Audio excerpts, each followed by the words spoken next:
Много приличаше на мен. Когато се притесняваше колкото мен да нападнете от люлките, на които се качихте, а после докато изтриваше устничките ви, когато си изядохте хамбургерите. Много приличаше на мен.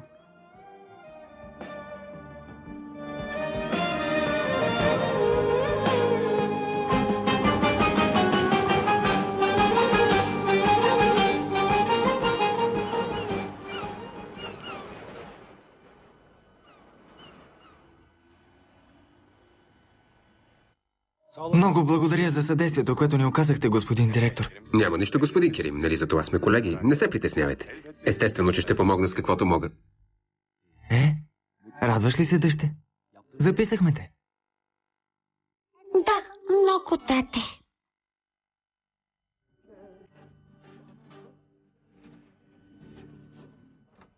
Господин директор, искам да говоря с вас. Заповядайте, госпожице Зейнеп. Да ви запозная с новата ви ученичка. Преди малко я записахме. Желая ви успех.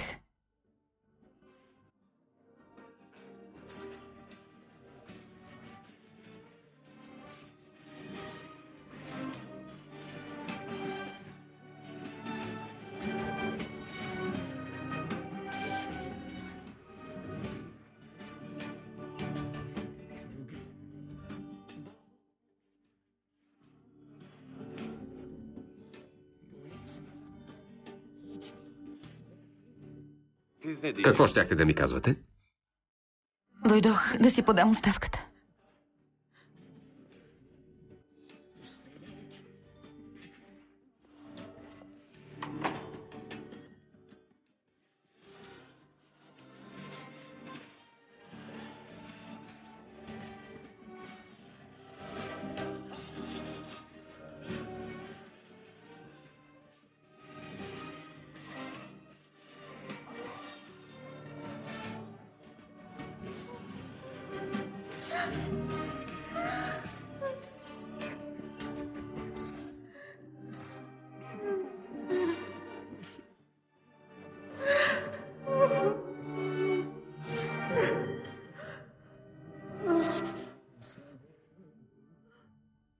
Не знам, че Зейнеп напусна училището ми беше Божи дар, но бях убедена, че това е шанс за мен. И бях решена да се възползвам от него, за да разбера дали съм избрала правилния човек. Затова измислих онзи конгрес в Анкара, на който трябваше да замина за няколко дни. Така, под предлог да се грижи за децата, щях да успея да вкарам Зейнеп вкъщи. Сега не знам правилно ли беше всичко, което направих. Чувствам само, че така е трябвало да стане. Еге, предполагам, че никога няма да ми простиш, че направих това и не ти казах, че умирам. Но искам да разбереш защо не ти казах. Това беше единственият подарък, който можех да подаря на теб и момичетата. Последното, което можех да направя за вас. Избавих ви от обикалянето по коридорите на болницата. Мисля, че би ми дал право, ако си представиш как ми окапва косата, как стоиш в чакалнята и се опитваш да им обясниш защо майка му ден на ден все повече не прилича на себе си. Убедена съм в това.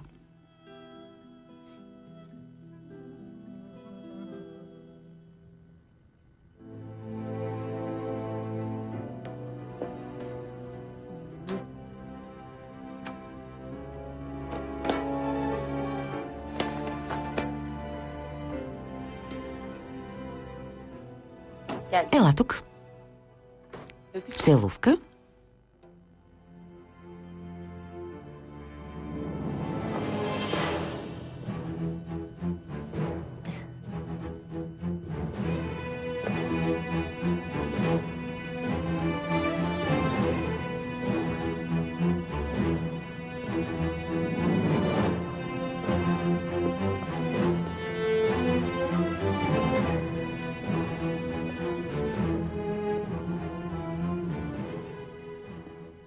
Ако гледаш тези касети, когато вече ме няма, искам да се постараеш да бъдеш щастлив и да се грижиш добре за момичетата. Представяй си, че съм в рая. Не позволявай на децата да страдат, когато си спомнят за мен. Напомни им всички хубави неща, които сме правили заедно. Обичам ви. И винаги съм ви обичала.